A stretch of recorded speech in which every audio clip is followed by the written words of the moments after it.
National debt is everyone's problem, whether we want to believe it or not. Hi, I'm Sarah, and today I want to tell you guys a little more about debt and how it affects us.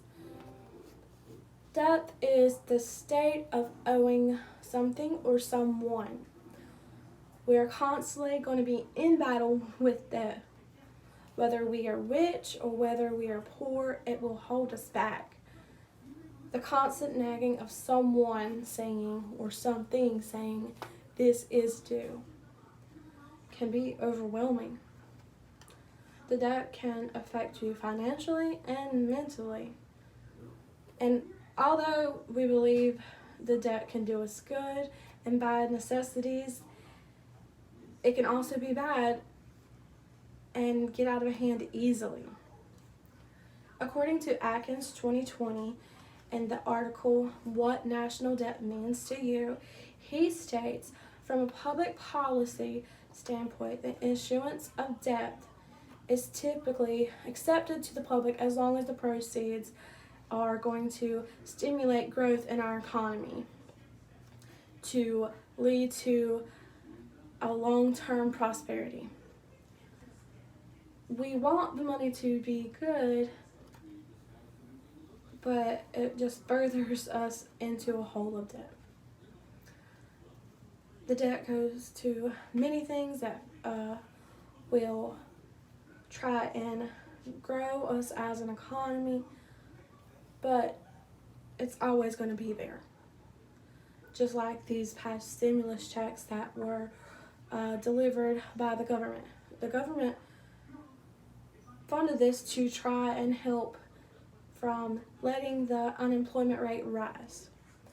But unfortunately, it rose much more so than back when 2008 when we had another crisis. So where does the money come from? According to the New York Times and the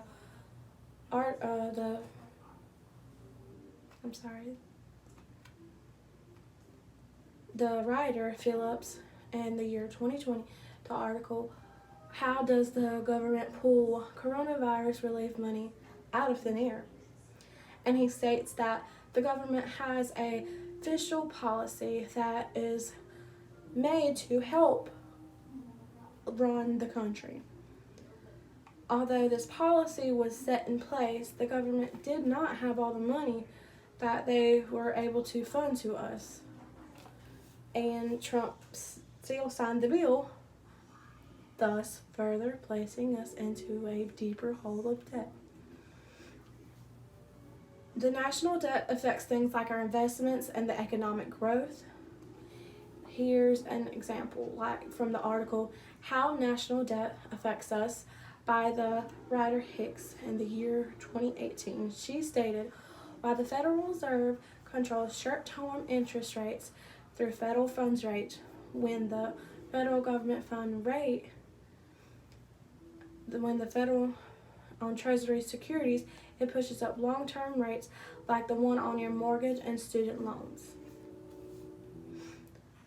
And these things just, the debt affects us and our investments and in our economic growth. So in closing, I hope I was able to convey to you that national debt is everyone's problem. It's not just the government's problem. Thank you guys for listening.